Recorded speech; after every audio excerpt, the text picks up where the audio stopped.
Pada video kali ini saya akan membahas komponen-komponen sistem informasi. Topik yang akan saya bahas di dalam video ini adalah komponen-komponen yang ada di dalam sebuah sistem informasi seperti yang tampak di layar ini. Akan saya bahas satu persatu. Sebelum kita membahas komponennya secara langsung, saya ingin menjelaskan sedikit jenis-jenis sistem informasi berdasarkan jenis keputusan yang berkaitan dengan sistem informasi tersebut, yaitu ada Transaction Processing System, Management Information System, Decision Support System, dan Expert Systems. Masing-masing mempunyai ciri khas sendiri dan itu sudah ada di video saya yang lain. Kemudian kita lihat apa saja komponen-komponen sebuah sistem informasi.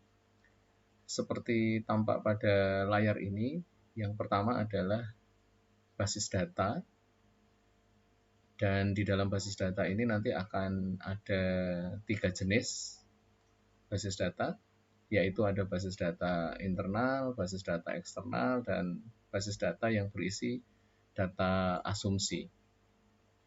Kemudian ada komputer, ada program komputer, ada jaringan, ada dokumen, ada prosedur, ada control, dan yang terakhir nanti adalah para pengguna sistem. Kita lihat satu persatu. Yang pertama adalah komponen basis data. Di dalam sistem, basis data merupakan komponen yang sangat penting karena bertugas menyimpan data yang nanti akan diolah agar menjadi informasi, dan informasi itu akan dipakai untuk membuat keputusan. Nah, karena data ini nanti akan disimpan dalam jumlah besar, ada komponen-komponen lain di dalam basis data ini, yaitu ada form, ada query, ada report, ada modul, yang semuanya nanti akan saya jelaskan juga setelah ini. Nah, pada dasarnya database itu adalah sekumpulan tabel seperti yang tampak di layar ini. Tabel itu berisi kolom dan baris, masing-masing baris mewakili sebuah objek atau sebuah peristiwa atau sebuah benda. Gitu ya. Nah, ini nanti pasti akan terdiri dari banyak tabel. Di dalam masing-masing tabel itu nanti ada kolom-kolom atau di dalam database disebut dengan field atau atribut. Antara satu tabel dengan tabel yang lain nanti dapat dihubungkan dengan field-field tertentu.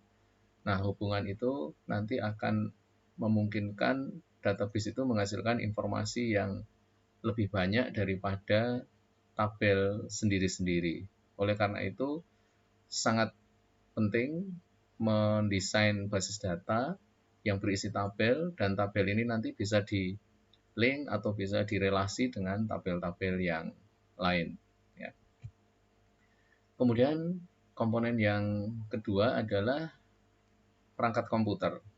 Nah, perangkat komputer ini tidak hanya komputer PC yang kita kenal ya, karena sekarang kita bisa berhubungan dengan sistem informasi melalui ponsel, melalui gadget yang lain seperti smartwatch atau mungkin melalui smart TV dan sebagainya.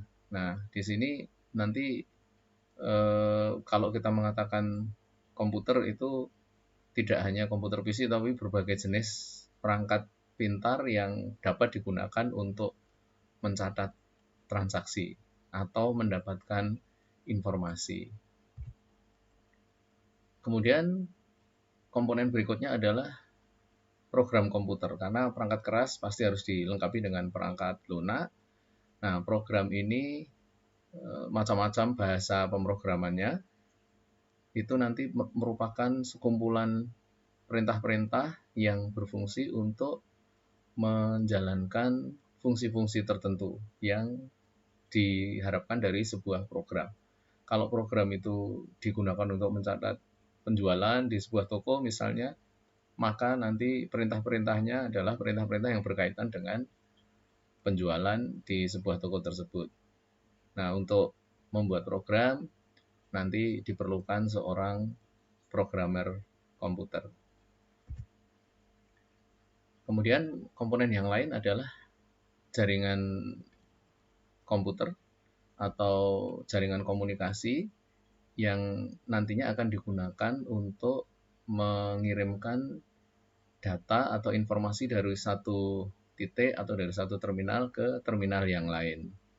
Nah, ini karena sekarang data sudah diolah secara digital, perangkat ini tidak perlu sama. Kalau zaman dulu kita punya tape recorder, datanya disimpan di kaset, maka kaset ini hanya bisa diputar di tape recorder yang lain ya. Kalau sekarang kita punya ponsel, ada memorinya, datanya bisa dikirim lewat internet ke komputer atau ke TV atau ke smartwatch. Jadi antar media tidak harus sama strukturnya ya. Cuma perangkat simpannya atau perangkat pemrosesnya sudah menggunakan cara digital, jadi sudah mudah untuk mengirimkan data dari satu titik ke titik yang lain.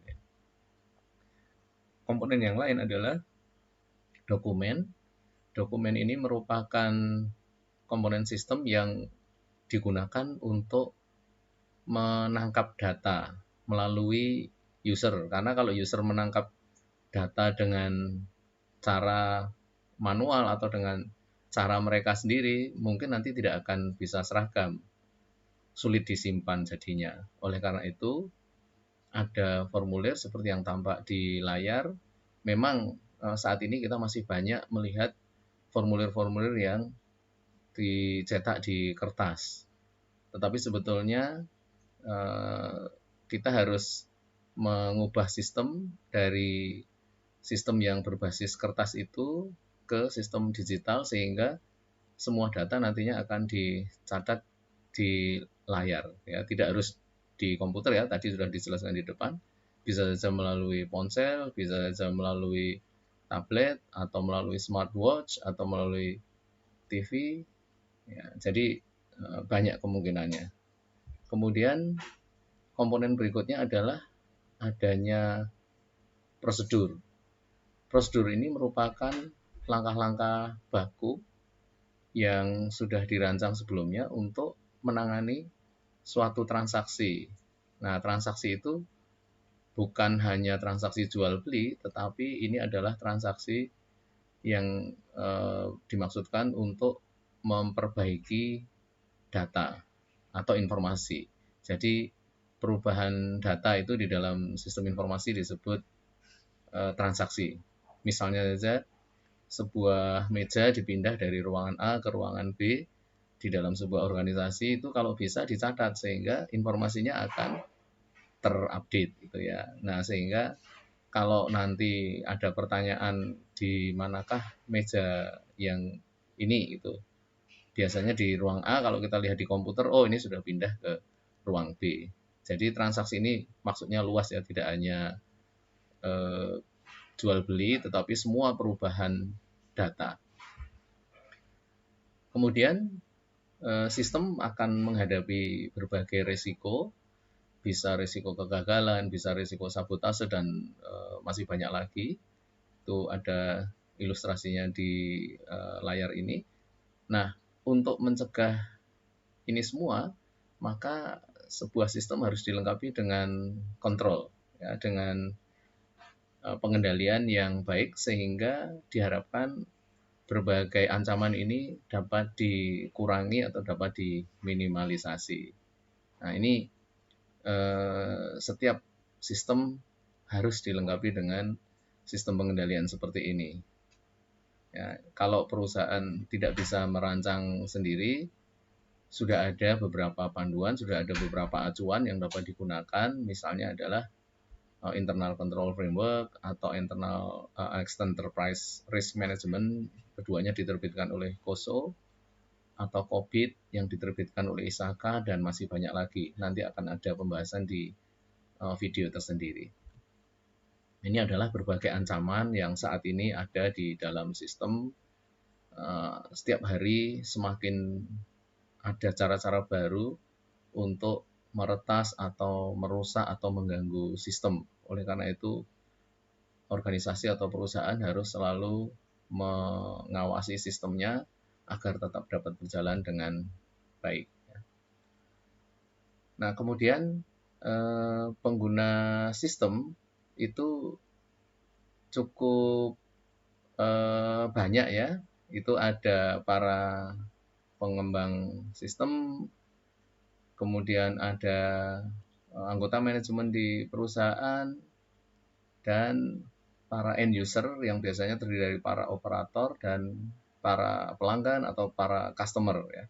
Operator ini adalah orang-orang di dalam perusahaan yang bertugas untuk menggunakan sistem secara langsung. Jadi mereka menginput data atau menyajikan informasi atau mengedit data dan seterusnya. Sedangkan pelanggan adalah orang-orang yang juga menggunakan sistem di perusahaan secara langsung, sehingga mereka juga harus diperhatikan kalau kita ingin merancang sebuah sistem. Dan yang terakhir ini sekedar tambahan, kalau kita ingin memilih profesi yang berkaitan dengan sistem informasi, itu apa saja sih? Ada beberapa profesi yang dapat dipilih. Yang pertama adalah manajer sistem informasi, atau sekarang sangat dikenal dengan istilah Chief Information Officer. Beberapa perguruan tinggi di Indonesia juga sudah menyelenggarakan program yang berkaitan untuk mencetak para Chief Information Officer ini. Ini adalah manajer sistem informasi. Seperti juga di dalam perusahaan itu ada manajer produksi, manajer keuangan, manajer personalia. Nah, sekarang ada manajer sistem informasi yang tugasnya adalah merancang bagaimana sistem informasi di dalam sebuah perusahaan bisa berjalan dengan baik. Nanti mereka harus tahu bagaimana menyiapkan renstra TI-nya, bagaimana menyesuaikan dengan strategi bisnisnya, dan nanti master plan atau blueprint dari sistem informasi perusahaan, karena biasanya tidak bisa dibuat dalam 1 atau 2 tahun ya, butuh waktu lama untuk mengembangkan sistem informasi yang baik di dalam sebuah perusahaan. Kemudian yang kedua adalah analis sistem. Ini sebetulnya ada 2 kelompok besar ya, yaitu pengembang sistem yang masih berbasis manual, masih banyak menggunakan kertas, tetapi sebaiknya kalau Anda ingin menjadi analis sistem, berkonsentrasilah ke sistem yang berbasis komputer. Jadi hindari penggunaan kertas sebanyak mungkin. Kalau belum memungkinkan untuk meninggalkan dunia kertas, ya usahakan mengurangi sebanyak-banyaknya. Kemudian analis sistem ini biasanya akan membuat sebuah rancangan sistem yang nanti akan diterjemahkan oleh orang-orang lain. Misalnya adalah pembuat program komputernya, yaitu seorang programmer, baik program aplikasi maupun program web ya, baik aplikasi berbasis ponsel atau aplikasi berbasis komputer juga. Kemudian yang berikutnya adalah seorang perancang interface ya, atau antarmuka. Ini tugasnya adalah merancang bagaimana sih tampilan-tampilan program komputer nanti, karena tidak seperti zaman dulu yang hanya menu-menu saja ya. Sekarang tidak ada ikonnya, ada pop-up-nya, ada flash-nya. Jadi lebih menarik bagi pengguna. Nah, ini seorang desainer ini tidak harus bisa membuat program, tetapi memang lebih baik kalau dia juga bisa membuat program. Nah, ini dikenal dengan istilah UI atau UX designer ya. UI itu user interface, UX itu user experience. Jadi bagaimana pengguna nanti menggunakan sistemnya, tidak hanya sekedar memilih menu, tetapi nanti membangkitkan kebiasaan para penggunanya untuk selalu menggunakan sistem tersebut. Dengan kata lain, ketagihan lah gitu ya.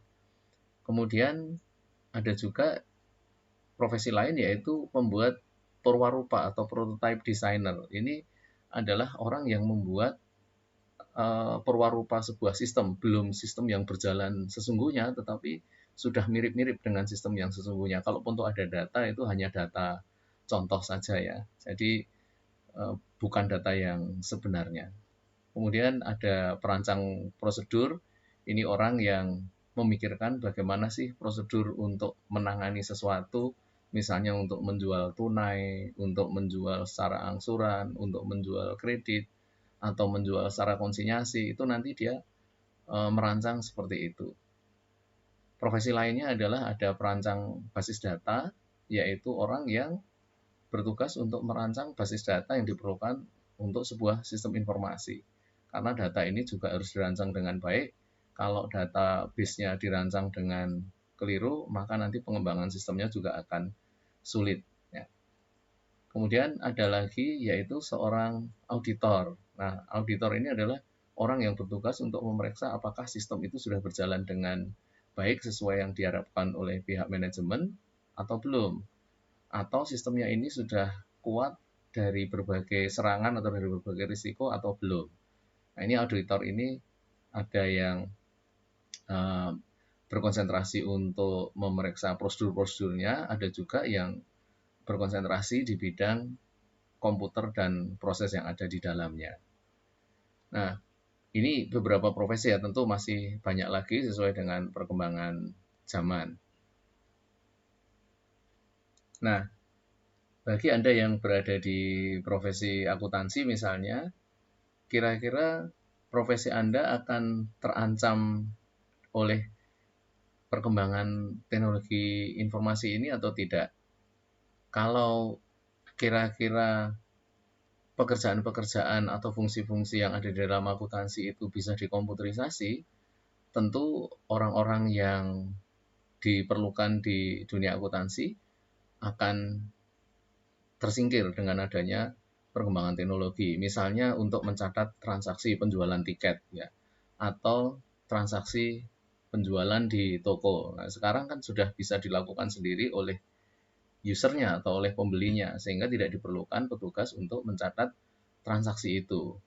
Namun, sebuah profesi akan tetap eksis, tetap akan diperlukan oleh masyarakat kalau keahliannya tetap diperlukan. Nah, akuntansi ini tidak hanya menginput data ya, tetapi juga ada merancang sistem, kemudian ada mengaudit, ada menganalisis. Nah, itu tentu tidak bisa digantikan oleh komputer. Jadi sebetulnya sangat jarang sebuah profesi itu akan hilang begitu saja karena teknologi informasi. Yang harus diperhatikan adalah bagaimana menyesuaikan proses yang ada di dalam profesi tersebut dengan dunia teknologi informasi. Nah, ini kalau itu bisa dilakukan, mestinya profesi akan tetap berada di dunia bisnis. Ya. Nah, kira-kira itu komponen-komponen sistem informasi. Mudah-mudahan bermanfaat dan tunggu video-video saya yang lain.